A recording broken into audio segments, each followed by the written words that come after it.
Đã bao lâu bạn quên việc lắng nghe cơ thể?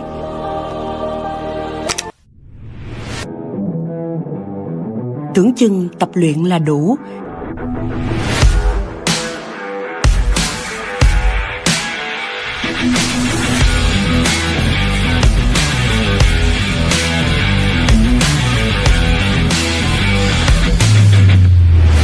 Tập luyện rất nhiều nhưng tiệc tùng cũng rất siêu.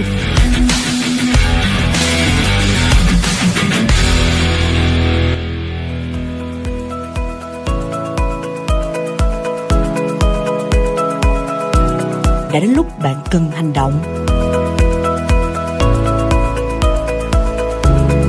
Chủ động chăm sóc sức khỏe tiêu hóa để an tâm tận hưởng từng khoảnh khắc. Khỏe để yêu thương, vui sống trọn vẹn.